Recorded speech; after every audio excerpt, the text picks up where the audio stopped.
Hey everyone, welcome back to the cast of Zorro. My name is Jack Clock. Would you guys want to introduce yourselves? Me first. All right, you please. I'm raising my hand. I am Worm Man. And Evan, would you want to introduce yourself? You just did.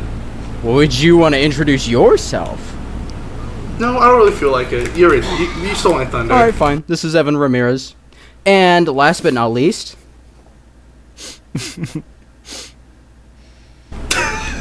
That's Peyton. Last but not least is our friend here, Average Marsden fan, otherwise known as Peyton. You stole his thunder. We don't have a guest on here today, so it's just us four hanging out. We don't have any guests here today, so it's just gonna be the four of us hanging out. So that means that we're gonna be starting with some news. Unfortunately, we're gonna be starting with some kind of sad news in that the CW Zorro show, the one with the female lead being done by Pedro Pascal, is unfortunately canceled. Pedro Pascal was gonna do a female lead. No. Cancel culture. Wait, there was a CW again. Zorro Yeah. show? Yeah, there was. Yeah, so if you don't know, there was a CW Zorro show with Pedro Pascal in it. No, not Pedro Pascal. I'm an idiot. It was Robert Rodriguez. Oh my god. Same person. Racist. That's racist. That's racist. No, No, but there was a female lead, and it was like, this is unbased Zorro. This is the woke contemptible. media, woman. And then they were like, actually, because I don't actually know the reason why, but they're like, oh, we don't have money. Pulling out their pockets like a cartoon version, like a political cartoon version of like a shitty president. And then everyone was like, aw, and then they were like, yeah, we're canceled. The reason why it was canceled is because a lot of shows have been canceled by the CW recently because of a lot of budget cuts. Also, because has anything to do with the writer's strike? No, this happened a little bit before the writer's strike. Okay. So it's essentially, a while ago, the reason why is just... Is that still going on? No, it is going on right now, but it happened right before. So essentially, the show was slated to have at least 7 episodes for the first season, and it looked like it was going to happen, but the CW has been going through a lot of financial turmoil right now, and they've been canceling a lot of shows, including this one. Honestly, that makes me really sad, because outside of the show, the Sequoia Studios Zorro show that's probably going to release this year, I was looking forward to this one the most because I had the most unique concept out of all of them. Everyone else is going to be doing a classic Don Diego in California, which is honestly, it's fine. It's it's the original Zorro and stuff like that. Nothing wrong with that. But the idea of having one show that was going to do something completely different did seem like a refreshing palate cleanser, but we can't... Well, not anymore. You took my one Zorro show. Now I'm going to starve. I mean, if there's a silver lining to this, it's that one out of several ongoing Zorro projects has been canceled, and not all of them. Yeah. It's not. Oh, shut up. It's not a deal breaker for Zorro or the Zorro fandom, as there's multiple projects still being made.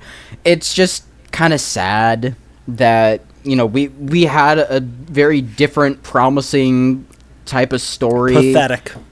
Absolutely pathetic. We had all of this time that we spent, Zorro podcast, things are looking up for good old-fashioned Zorro. Have you heard of this new show? This was amazing. It's so good. Now it's not happening, and we're like, It was the year of the Zorro. All right. Now that we've gotten out of this out of the way, I do want to actually have a happier bit of Zorro news. Let's do it. Let's do it. So there's another Zorro show that was in development, and it is the opposite of canceled. Wait, hold up. Which one is this? It's the French one being produced by Jean Dujardin. It is starting filming this October. I knew you would be excited for that one. He's gonna be, it's gonna be him playing an older Don Diego, and apparently Bernardo's gonna be in there too.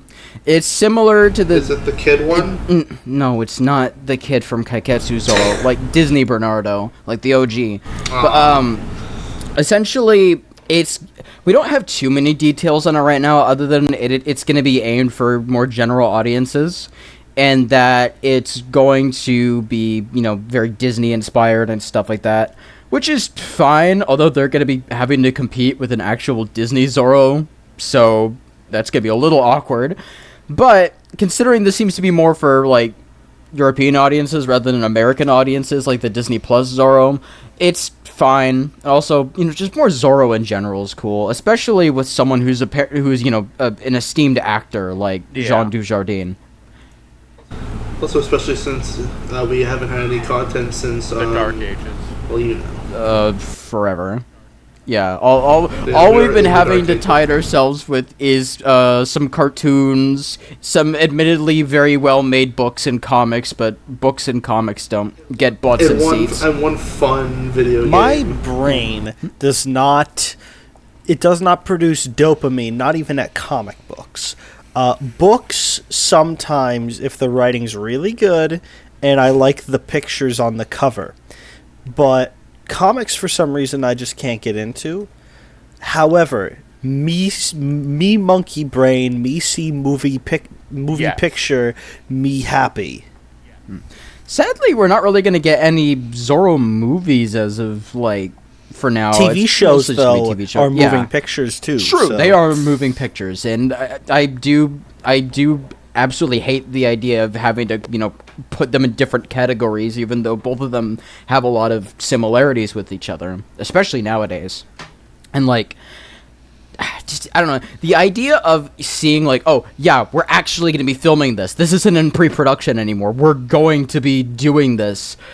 And right, yeah. That's just so exciting.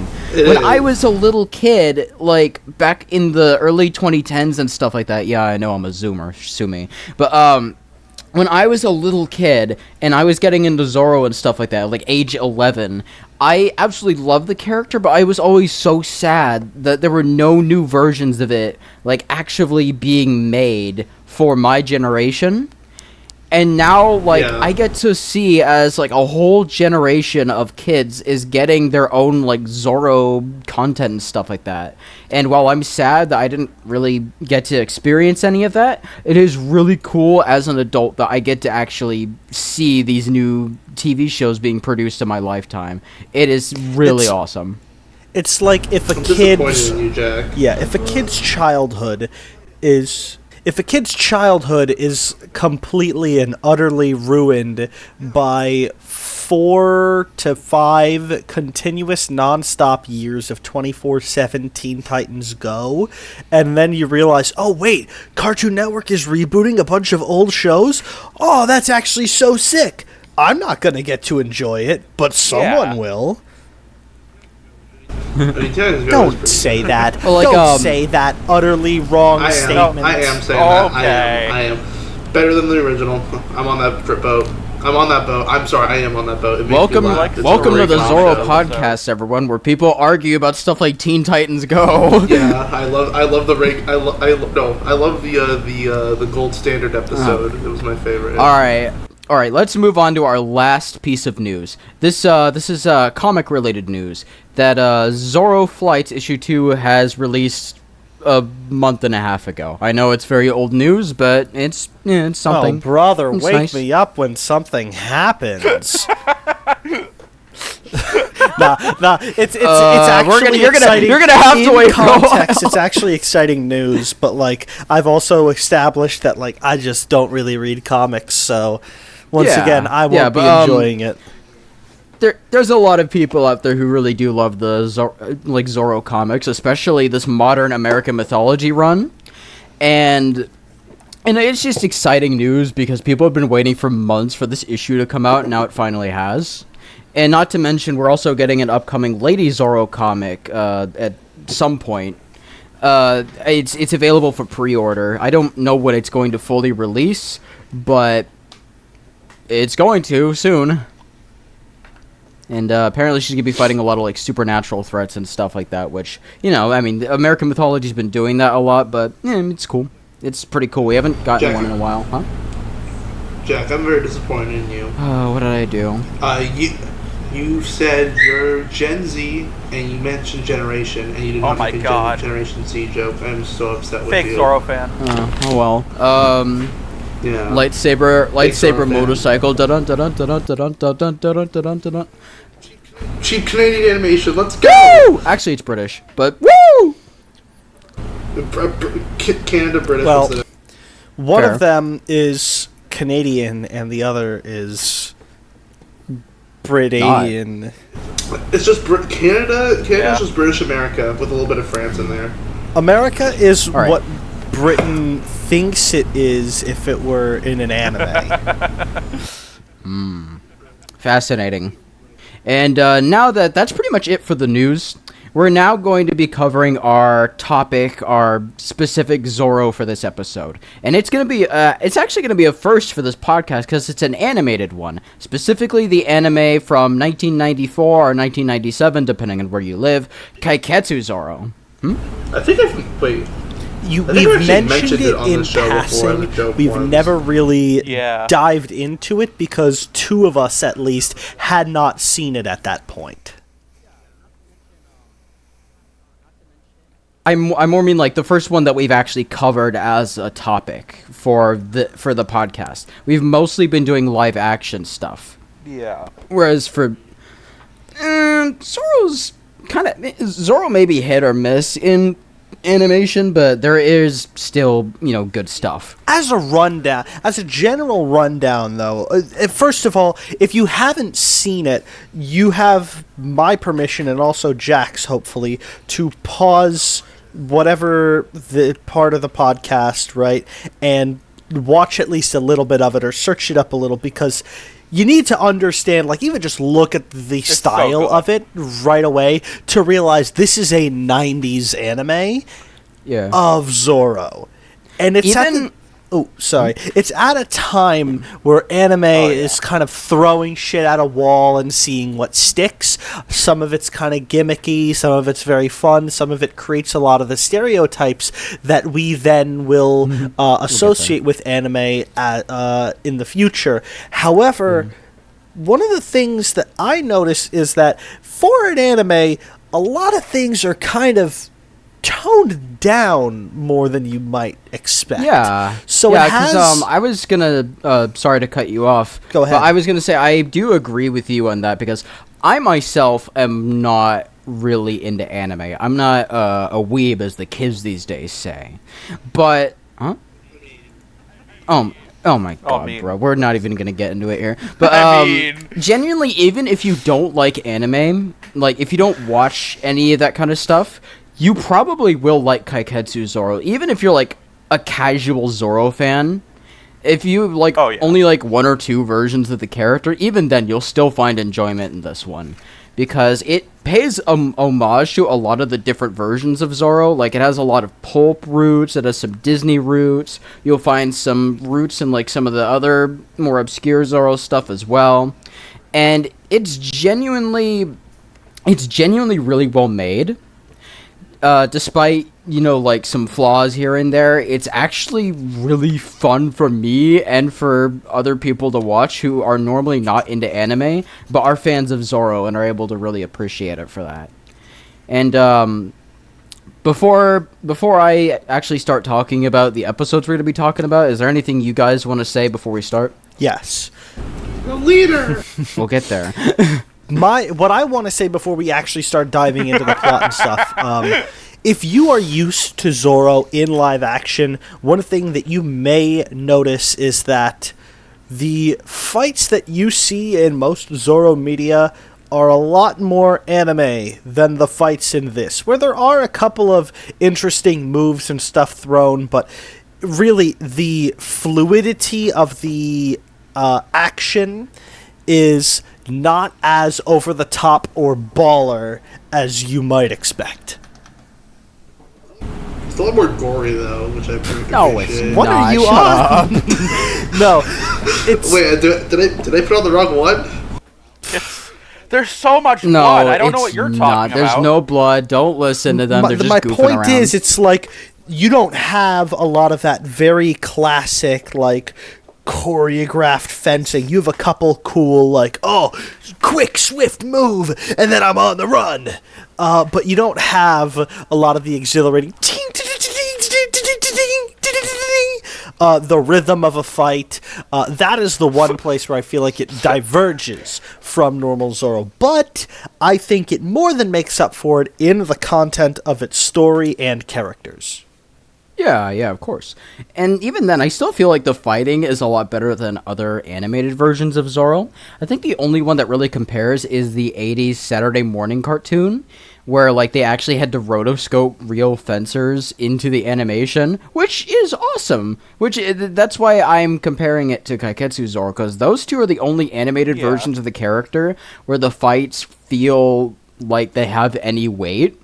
The 90s version of Zorro oftentimes more relies on gadgets than sword fights and stuff like that, and the sword fights just feel okay.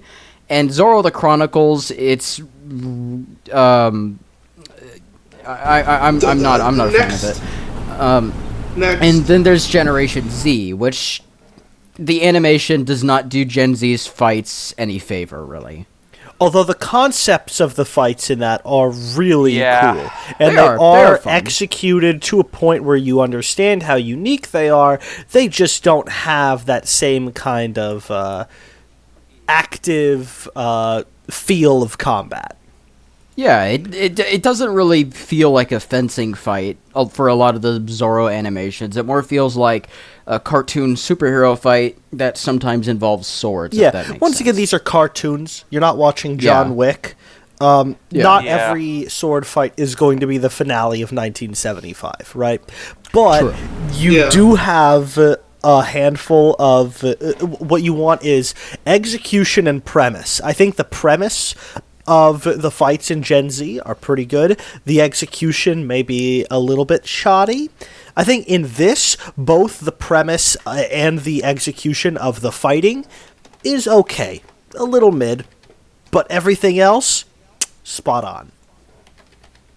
Yeah, I honestly think that's the best place to kind of leave off the description of the show itself.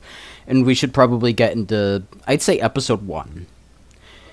So, with episode 1, it opens up on kind of just talking a bit about the history going on in California and stuff like that.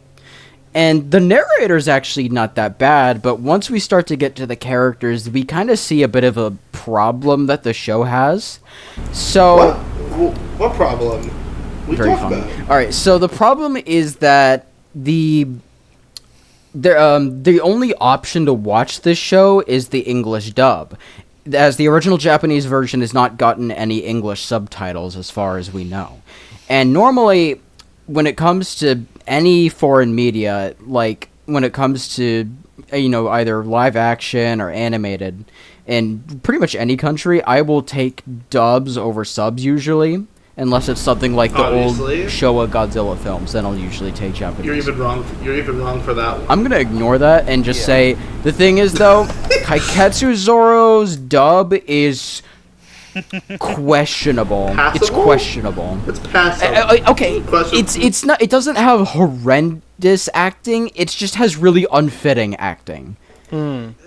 The voices are really weird. A lot of the voices are like... Yeah. A lot of the characters who are supposed to be Hispanic characters, like characters from Spain and the New World and Mexico and, the surrounding areas, they all sound like this. They all got that southern drawl to them.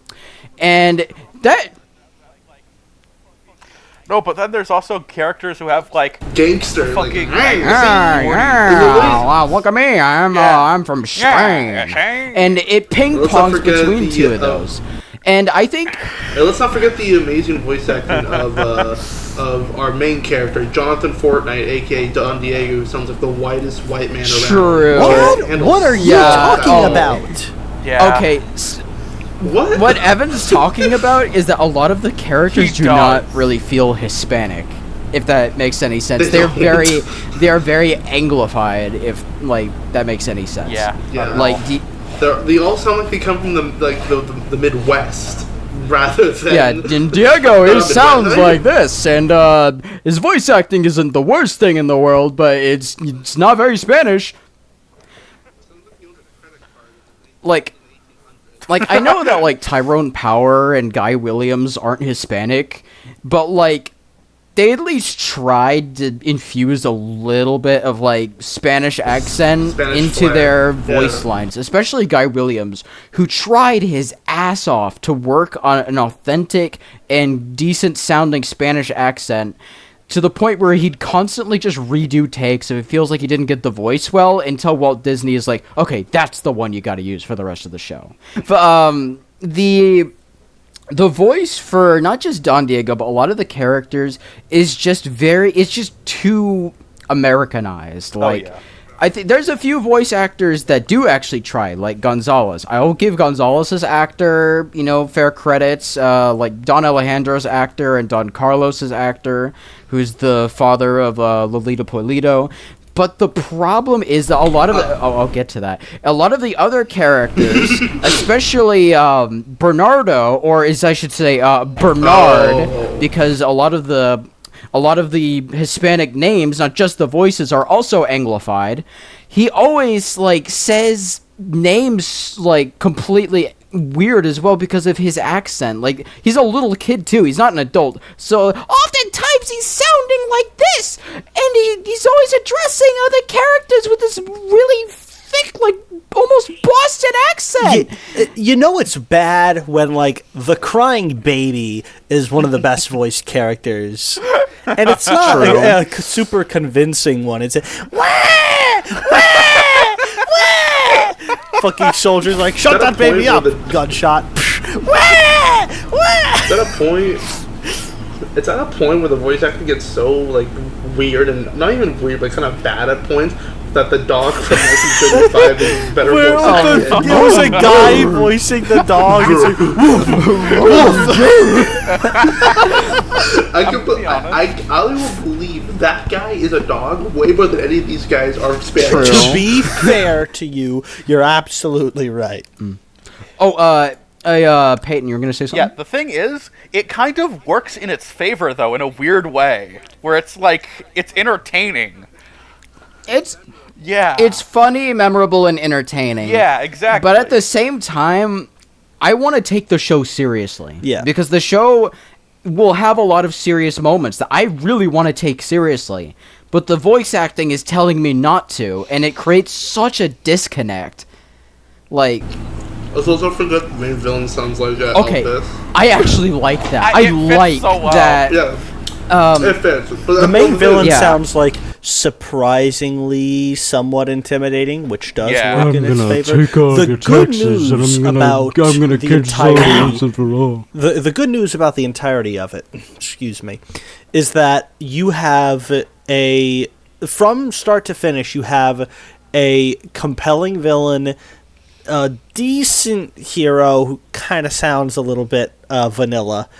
Vanilla on white bread. Okay, yeah, white bread Diego does sound a little better when he has his mask on, though. Extras that are just you're supposed to have extras to sell a scene, people who are in the background to make the scene more like there are people there. You might as well not have a lot of these extras have speaking lines because they sound so bad. Which is a shame, because a lot of the extras in the earlier New World Zorro or Family Channel Zorro, a lot of the extras kind of breathe life into the town a lot, because they just be doing random things, and a lot of them would be doing comedic stuff like that. It felt natural, because the filmmakers are like, oh, this is a comedic scene. The peons are doing goofy shit. The characters are all having a goof, having a laugh along with us. Whereas the anime is this is a serious scene where people are getting oppressed and whipped and beaten. And sounding like Zorro gonna come help us? Someone help us! I hope Zorro comes to help us. It's the thing is where no one's gonna help you now, peasants. Sorry, continue. At that point, don't even hire voice actors. don't I even disagree with you. give them voices. It adds so much to the show. I'm saying for like I'm saying for the serious scenes. Yeah. Like at that point, don't give them speaking roles, Yeah. or at least hire someone who knows There how are to act. more serious Zorros.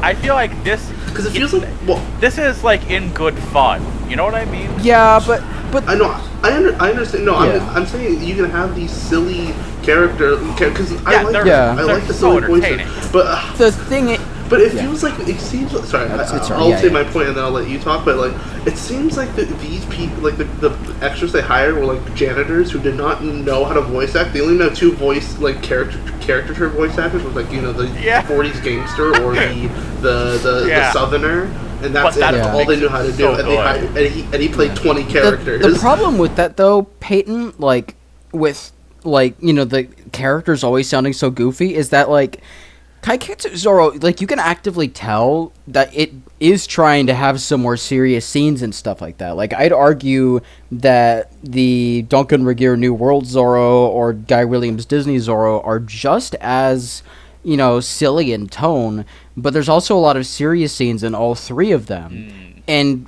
you can, like, the Kaiketsu Zorro would still be really funny if they did a lot of the intentionally funny stuff. It's just the problem is that when the show is actively trying to say, you're supposed to take this specific scene seriously because we're trying to take it seriously, and the actors aren't taking it seriously, then why should the audience take it seriously?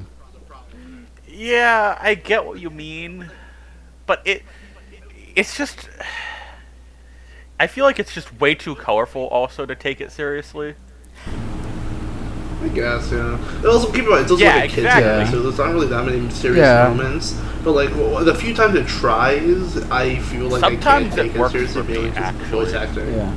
Well, like, sometimes, if none of the extras are, like, talk about a speakeasy or anything like that, then I'm fine with that. But it's just, like, the actual, like, main characters who actually have decent voice actors are there, then I'm fine. But if it's like literally Mr. Bugsy Stallone talking about Tornado and his Hacienda, I can't take that seriously. Hacienda,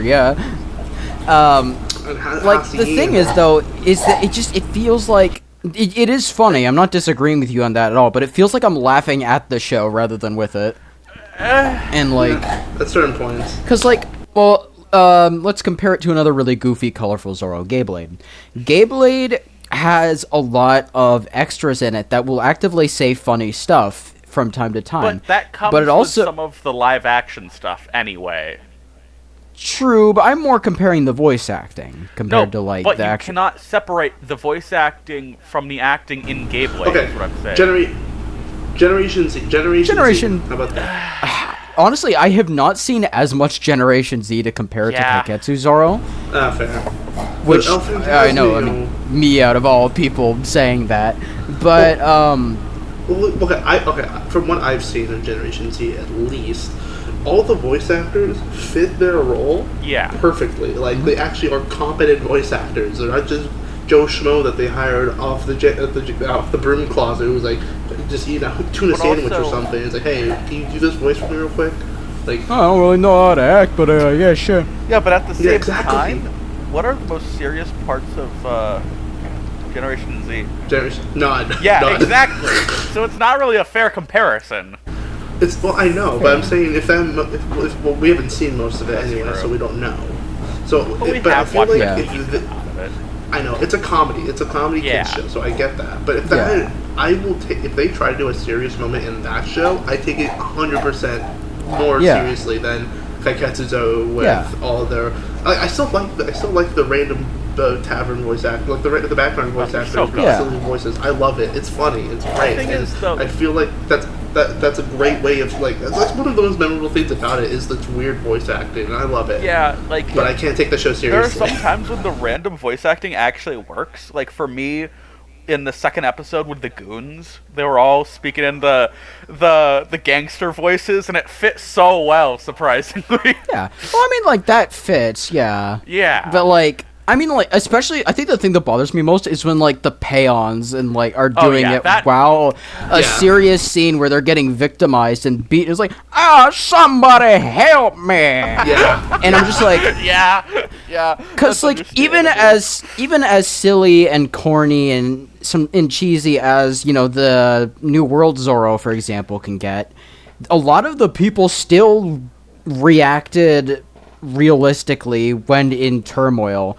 to where I actually felt bad for them. I feel like and don't get me wrong, a lot of them also did really funny stuff too. A lot of the voice acting and that one could be really funny too, but they knew when to keep it funny and when not to.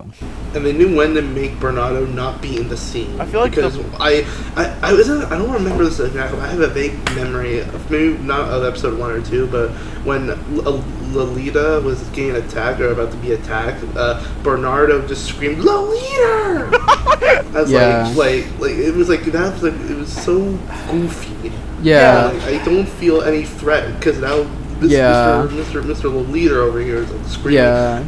It's so stupid. Lolita! Somebody get Zorro! But, like, speaking of that, ever since I was a kid, I always wondered what Zorro stuff would be like if they got Bernardo or Felipe or Paco or any of the other servant type characters to talk. But ever since watching Kaiketsu Zorro, I'm like, no, I'm good. I'm happy that they never got Bernardo to say anything or scream anything, and they got Felipe to just say, "Diego, look out!" and then that's it. I feel like it would be better to compare it to Speed Racer. You know what I mean? I don't Racer's know like what that is. 60s, yeah, but it's still the same vibes. Yeah, okay. Well, talk about it. Yeah. So Speed Racer is like that has like almost zero serious moments, like most 60s anime. Like that show is like a pure comedy. Like anytime there's a character death, like the infamous one, he's going over the That's what I mean. That's what I was thinking of because it has that entire energy for most of the show.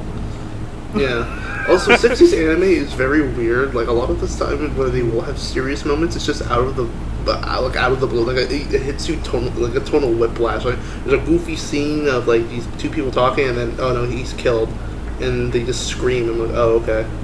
Yeah, but like the thing about like Kaiketsu Zorro is that it does have serious concepts and stuff. The first episode opens with a family actively getting persecuted and attacked by soldiers for trying to speak up against the government. And it's like, because they did stuff like this in Disney Zorro, and that was really compelling when they did that. I genuinely, my heart broke when I was a kid for the Torres family in the first 13 episodes. Oh my god. But like, in Kaiketsu Zorro, I have the same reaction for the family, but then it just gets undercut by someone making a goofy, like, voice and stuff like that. And I'm just like, please stop killing the tension so much. One of the best scenes in the entire episode was when the soldiers were searching through the boat, kicking down door to door and trying to find the family. And while, sometimes they do say some goofy stuff, it's mostly just Gonzalez eating stuff or commanding someone with his goofy voice, which it's fine for Gonzalez to do. You have the premise. You have a premise of somebody their life is actually in danger, and everybody is taking it very seriously, especially with how Don Diego is visibly like, oh, I actually can't do anything in this one moment. Yeah, and like, these scenes are really good when no one is opening their mouths. Yeah. Especially in the action scenes. I'm okay with a bit of odd, weird, cheesy banter during a sword fight. That's a Zorro staple. I'll perfectly accept that's time. The usual. Especially with the other villain, the one that doesn't sound like Elvis, and he goes, "I'll catch you, Zorro." Like that's fine. That's fine. Yeah, it fits very well. But it does fit very well. And isn't that the Capitan? I thought that was the captain. There's a captain, and then there's a military guy that's even higher rank. We're talking about the blonde one, right? Both of them are blonde. Yeah, they both are. Wait, they are? Yeah, both of them are blonde. Yeah. I don't. Hold on. Let me get the cast list out for Kaiketsu Zorro. No way. I'm gonna open that up again. So there's Lieutenant Gabriel and Commander Raymond. So Captain Ramon is now Commander Raymond, so do with that what you will. But Gabriel's the I'll catch you, Zorro guy. Well, Raymond is the I'm gonna get you if it's the last thing I do, Zorro. The tan one. Yeah, the tan one who really likes Lolita. Like he goes, I'll get you, Zorro. He's entertaining, and his odd voice acting kind of fits for the character, so that's not what I'm usually complaining about. Yeah, it's usually the extras. It's the extras that weigh it down. The main characters are fine, even when they sound goofy. Okay, to be fair though, I'm just looking at some clips right now, trying to gather my memory on who these characters again.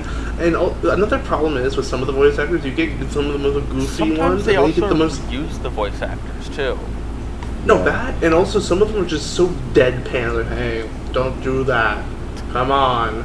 Like, I'm looking at this one where one of the ship captains is like, his ship is being raided by the police. Like, no, please don't do this. You gotta let her out. We don't have anything. Cut it out. It was so unmemorable that we forgot about it until now. I don't even remember. I'm telling you, I don't know anything. Yeah. I'm captain of the ship. I think... I will say though, I do think that we've beaten this horse a little bit too much. Yeah, both of them are blonde. But yeah, I was gonna say, I think we've beaten Viento, Diego's horse in the show, kind of to death when it comes to this topic. I think we should move on to maybe something a little more positive. Like the voice acting, it's great. Yeah, amazing. I love it. But no, pretty good. We'll do the animation is, it's way better than most other Zorro animated project. I know that's not too much of a stretch to say, we were mentioning it earlier, but especially in this first episode, you could tell they were giving it their all. The first duel, when Raymond is about to execute the peons and stuff like that, and Zorro jumps down from like the cliffside and then just destroys everyone. And the fight scene that he has with Gabriel both times, I'm actually going fluid. I'm actually going to talk about that, but in a different light. Because for me, I have a feeling that to have Zorro win so effortlessly in his first bout against the big bad is a huge problem to me. And I'll give you 2 reasons why. And it's sort of an if-or situation. In scenario number 1, you've built up your protagonist to be this character who you already know can beat the main villain. And so what are they going to do? It's going to basically just become like it's going to become like a comedic serial where it's like he's going to just beat the main villain every time, and the main villain's going to keep trying to come up with schemes, and it's going to keep losing. That's scenario number 1. The second is the big bad is going to get one over on the villain, or some other villain is going to get one over on him. And to me, it's like, why build up your main character so much if you're going to then job them out to a lesser impactful fight than the first one? So, you then have to establish that you're going to make a situation where the stakes are higher than in the first scenario. And then that's where you pose the question to your writers, can you do that? I feel like since we haven't seen all of the show, from what few episodes I have seen, they do actually sometimes increase the stakes, but definitely not for this first episode or really the second episode. It's pretty low stakes, I will say. Speaking of which, you want to start talking about the second one, or? No, there's a bit more I wanted to talk about with the first episode. Okay, I apologize, but I'm gonna have to go. Oh, alright. Adios, Peyton. See you. What I was gonna say, though, about the first episode's fight scenes is that I really love that I don't think there was a single reused animation. No, there was not. Yeah, that's impressive as hell. Because even in the New World... not the New Adventures of Zorro cartoon from the 80s. That one did have to reuse a lot of animations and rotoscopes and stuff like that. And I'm not dunking on New Adventures. I would never do that. That show is my baby. But Kaiketsu Zorro does not do that at all. Like all of the duels I've seen so far from this show, because I have seen a few episodes outside of these two, all of them have unique animations and frames and movements and stuff like that, which is so impressive, especially for an anime made like before the 2000s, because a lot of those have really low budgets. And I just think it's so impressive that they actually managed to do that. Or if they did sneak any reused animations, I did not notice, which honestly is just as impressive. Because we compare it to another anime show with a lot of fighting that came out around the same year, like a year or so. Mortal Kombat: The Journey Begins.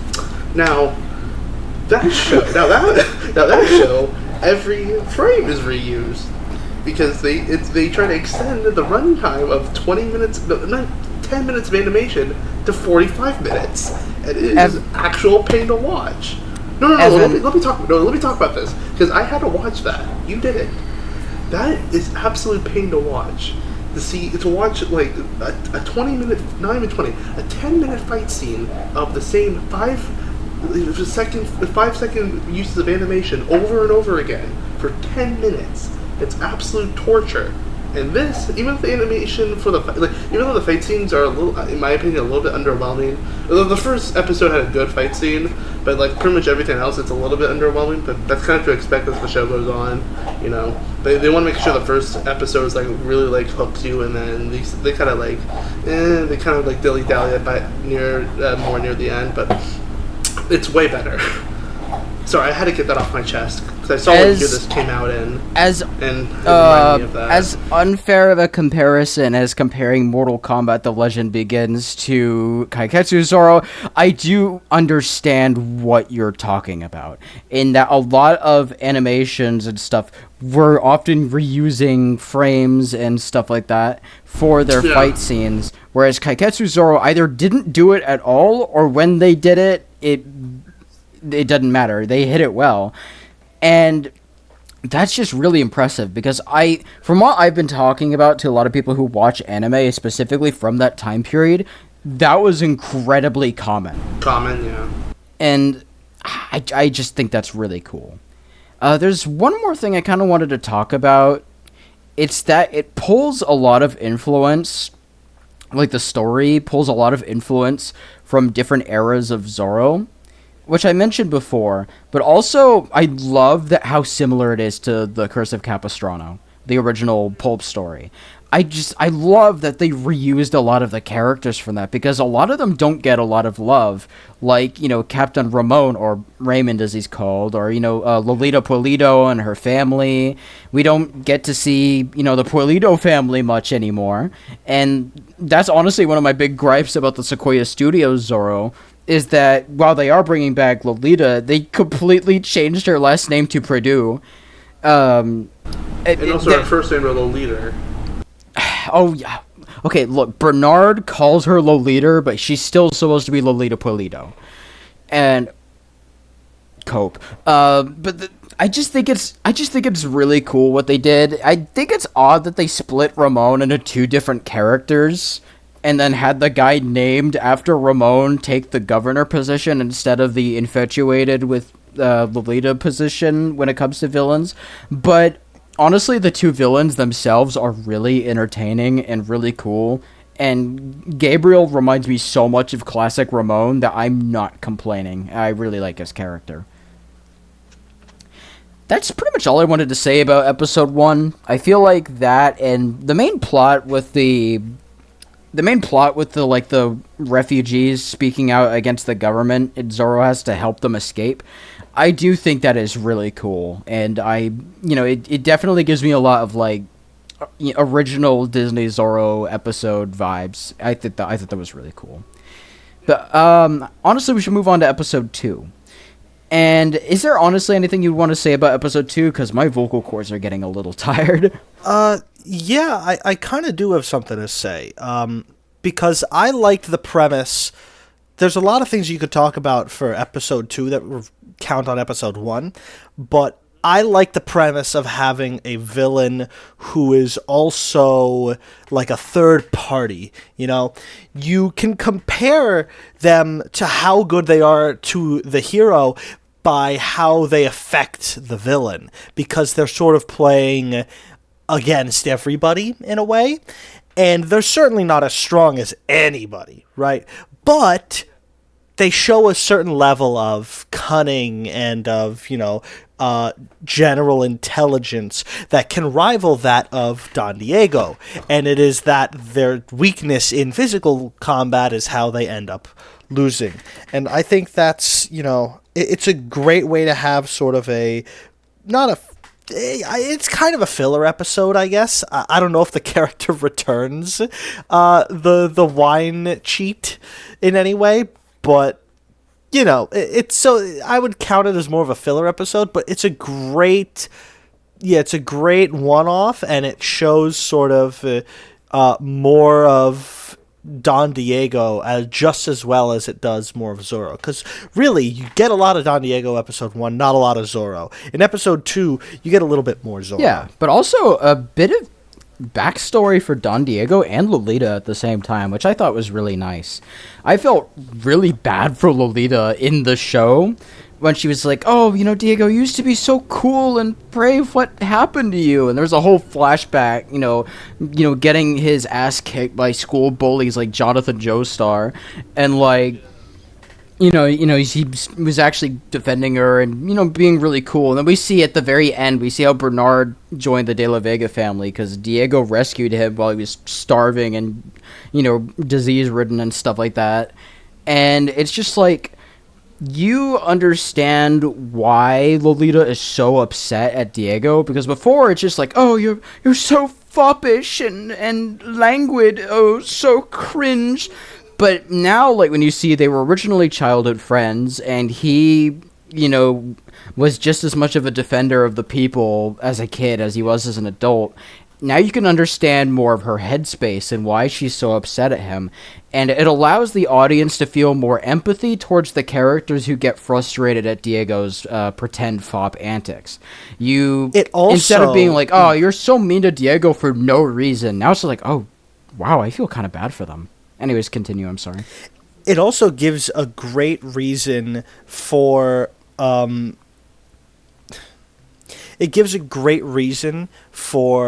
the father to not be like, one of the problems I have with the Disney show is like, my son breathes in my space again. I swear, how come he can't be more reckless like me? I feel like he does a little bit too much of that, and I feel like that's a lot toned back in this show. So I disagree, but that's another story. I like that role is more prevalent in other people that isn't just Don Diego's. Yeah, fair enough. I mean, also though, like, I don't know. We're talking more about Disney's. I'd be talking more about Disney Zorro if I was talking about this, but I want to keep on Kaiketsu Zorro.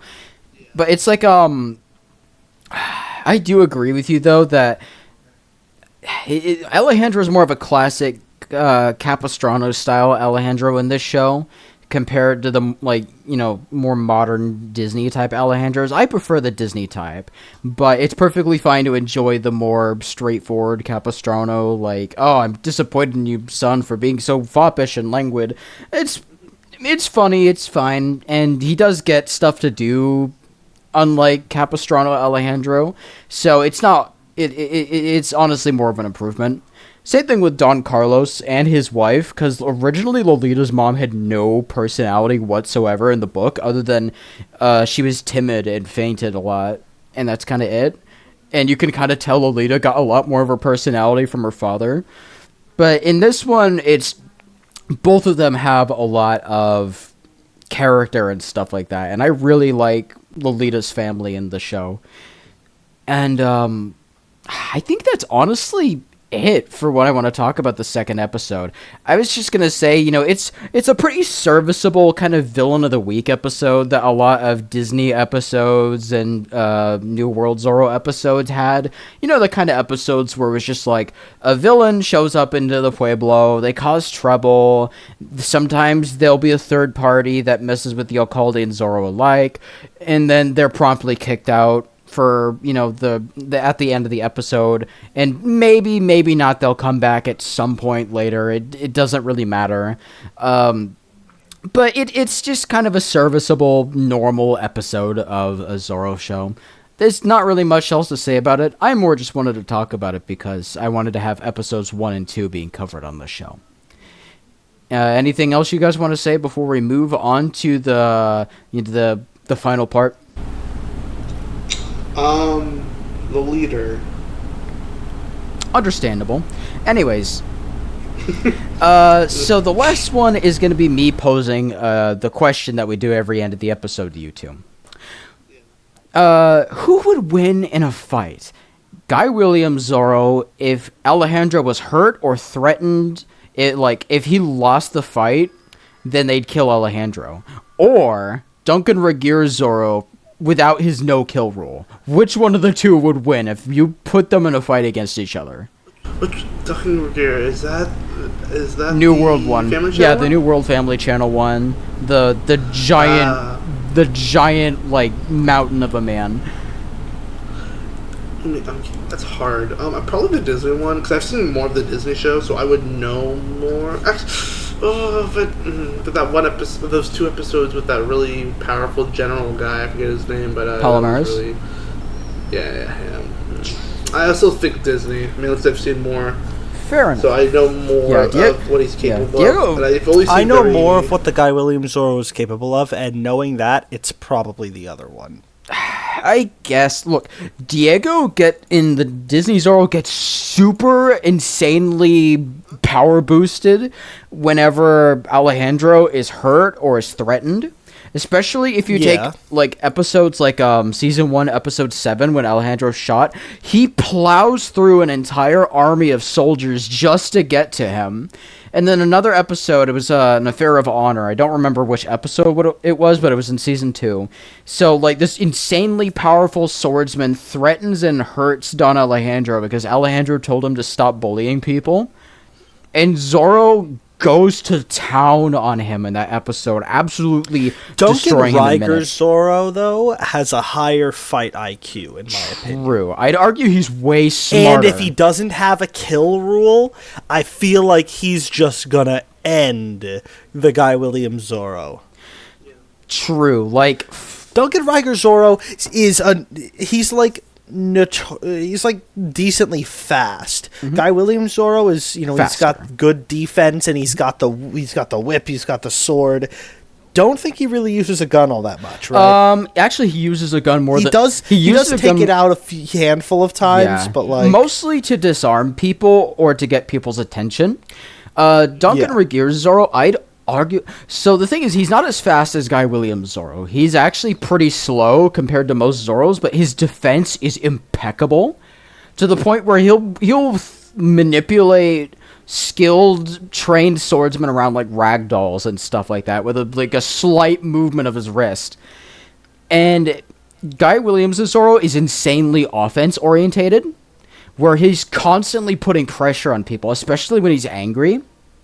I feel like he's going to get hit by some amount of, not a trap, but some kind of outside interference, because Duncan Regeer Zorro has that solid zone defense, and he has no moral qualms about killing him. I feel like he's got the upper hand here, even with the power boost. True, fair enough. Because, Guy Williams' Disney Zorro is decently powerful when his life or someone else's life is on the line.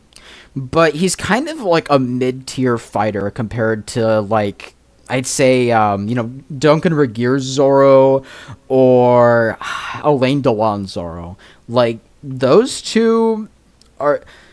The reason I was comparing Disney Zorro to Duncan Regeer Zorro is because the two of them have a severe power boost when you take off their limits, and I feel like the two are more equal to each other. I still do think, though, that even though Guy Williams has the opportunity to clutch out a victory, I do think it would go to Duncan Regehr simply because he'd be in a lot of a better headspace, and also because he'd probably be able to manipulate Guy Williams' Zorro into a position where he can easily kill him.